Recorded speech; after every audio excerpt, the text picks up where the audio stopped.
Hello, ഇന്ന് ഞാനൊരു പുതിയൊരു വീഡിയോ ആയിട്ട് വന്നിട്ടുണ്ട് കേട്ടോ. അപ്പോൾ ഞാൻ ഇന്ന് വെണ്ടയ്ക്ക വെച്ചിട്ടുള്ള ഒരു റെസിപ്പിയാണ് കാണിക്കുന്നത്. അപ്പോൾ വെണ്ടയ്ക്ക ചിലർക്കൊന്നും ഇഷ്ടം കാണില്ല, കാരണം അതിൻ്റെ വഴുവഴുപ്പ് ആയതുകൊണ്ട് തന്നെ ചിലർക്ക് അത് കറി വെച്ചാലൊന്നും വലിയ ഇഷ്ടം കാണില്ല, മെഴുക്ക് പുരട്ടിയൊന്നും. പക്ഷെ നമ്മളത് പല രീതിയിൽ ഇങ്ങനെ കറി വയ്ക്കുകയാണെങ്കിൽ നന്നായിരിക്കും കേട്ടോ. അപ്പോൾ അങ്ങനെ ഒരു റെസിപ്പിയാണ് ഞാൻ കാണിക്കുന്നത്. അപ്പം ഞാൻ കുറച്ച് വെണ്ടയ്ക്ക എടുത്തിട്ടുണ്ട്, അത് നമുക്കിങ്ങനെ ഒരു കഷ്ണങ്ങളായിട്ട് മുറിച്ച് കൊടുക്കാം. ഇച്ചിരി വലിയ കഷ്ണങ്ങളായിട്ട് മുറിച്ചെടുക്കണം കേട്ടോ. അപ്പോൾ നമുക്കതെല്ലാം മുറിച്ചെടുക്കാം. ഇനി നമുക്കൊരു പാൻ അടുപ്പത്ത് വെച്ച് കൊടുക്കാം. ഇനി അതിലേക്ക് കുറച്ച് വെളിച്ചെണ്ണ ഒഴിച്ച് കൊടുക്കാം. വെളിച്ചെണ്ണ നന്നായിട്ട് ചൂടായി വരുമ്പോഴേക്കും നമ്മൾ അരിഞ്ഞ് വെച്ചിരിക്കുന്ന നമ്മുടെ വെണ്ടയ്ക്കയുടെ കഷ്ണങ്ങളില്ലേ അതിലോട്ട് ഇട്ട് കൊടുക്കാം കേട്ടോ. അപ്പോൾ ഇനി നമുക്ക് നന്നായിട്ടൊന്ന് വഴറ്റി കൊടുക്കണം. ഇനി നമുക്ക് അതിലോട്ട് കുറച്ച് ഉപ്പ് ചേർത്ത് കൊടുക്കാം, കുറച്ച് മഞ്ഞൾപ്പൊടി കൂടെ ചേർത്ത് കൊടുത്തിട്ട് നമുക്കതൊന്ന് വാട്ടിയെടുക്കാൻ. അപ്പോൾ അതിൻ്റെ വഴുവഴുപ്പ് പോകുന്നവരെ നമുക്കതൊന്ന് വാട്ടിയെടുക്കാം. അത് നല്ല റെഡി ആയിട്ടുണ്ട്. ഇനി നമുക്കതൊരു പ്ലേറ്റിലോട്ട് മാറ്റി വയ്ക്കണം കേട്ടോ. അപ്പോൾ ഇതുപോലെ വേണം എടുക്കാനായിട്ട്. കരിഞ്ഞും പോരുത്, എന്നാലൊരു പരുവത്തിൽ നമുക്ക് കിട്ടണം. അപ്പോൾ അത് നമുക്കൊരു പ്ലേറ്റിലോട്ട് മാറ്റാം. അതേ പാനിൽ തന്നെ കുറച്ചുകൂടി വെളിച്ചെണ്ണ നമുക്ക് ഒഴിച്ചു കൊടുക്കാം. എന്നിട്ട് നമുക്ക് അതിലോട്ട് നമുക്ക് കുറച്ച് പെരുംജീരകം, വലിയ ജീരകയിലെ നമ്മൾ ചിക്കൻ കറിക്ക് മസാലയൊക്കെ ഉണ്ടാക്കണം, ആ പെരുംജീരകമാണ് കേട്ടോ. ഇനി അതിലേക്ക് കുറച്ച് ഇഞ്ചിയും വെളുത്തുള്ളിയും കൂടെ ചതച്ചെടുത്താണ് അതുകൂടെ ഇട്ട് കൊടുക്കുക. ഇനി അത് നന്നായിട്ട് മൂത്ത് വരണം.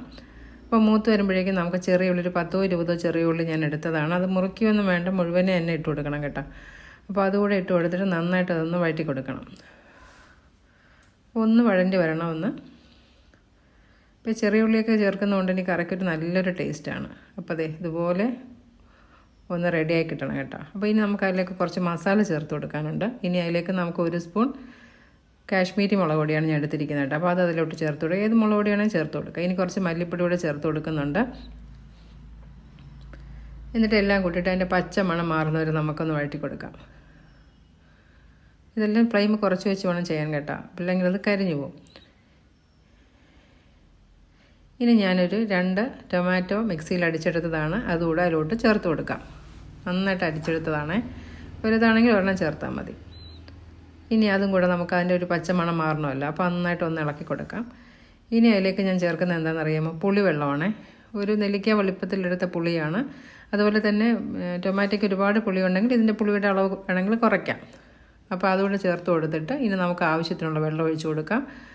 അപ്പം വെള്ളമൊക്കെ ഒഴിച്ച് കൊടുത്തിട്ട് അത് നന്നായിട്ട് തിളയ്ക്കണം കേട്ടോ. നമ്മൾ നേരത്തെ ഇതിൽ ഉപ്പിട്ടാണല്ലോ, അപ്പോൾ എന്നാലും നമുക്കിതിൽ കുറച്ചുകൂടെ ഉപ്പിട്ട് കൊടുക്കണം. അപ്പോൾ ഞാൻ കുറച്ച് മഞ്ഞൾപ്പൊടിയൊക്കെ ചേർക്കുന്നുണ്ട്. ഇനി കുറച്ചുകൂടെ ഉപ്പിട്ട് കൊടുക്കാം. ഇത് നമുക്ക് നന്നായിട്ട് അതൊന്ന് ഇളക്കി കൊടുക്കാം കേട്ടോ. അപ്പോൾ ഇത് നന്നായിട്ട് തിളയ്ക്കണം. തിളച്ചതിന് ശേഷമാണ് നമുക്കിൻ്റെ ബാക്കിയുള്ളത് ചേർക്കാനുള്ളത്. ഈ ചെറുള്ളി ഇങ്ങനെ തന്നെ കിടക്കണം കേട്ടോ, എന്നാലേ ആ കറിക്കൊരു ടേസ്റ്റ് കിട്ടുകയുള്ളൂ. ഇനി നമ്മൾ നേരത്തെ തയ്യാറാക്കി വെച്ചിരിക്കുന്ന വെണ്ടയ്ക്ക കഷ്ണങ്ങളില്ലേ അത് അതിലോട്ടിട്ട് കൊടുക്കാം. ഇതിന് കടുക് വറുക്കുകയൊന്നും വേണ്ട. അതെല്ലാം ഞാൻ അതിലോട്ട് ഇട്ട് കൊടുത്തിട്ടുണ്ട്. ഇനി നന്നായിട്ട് ഇത് തിളച്ച് വരണം.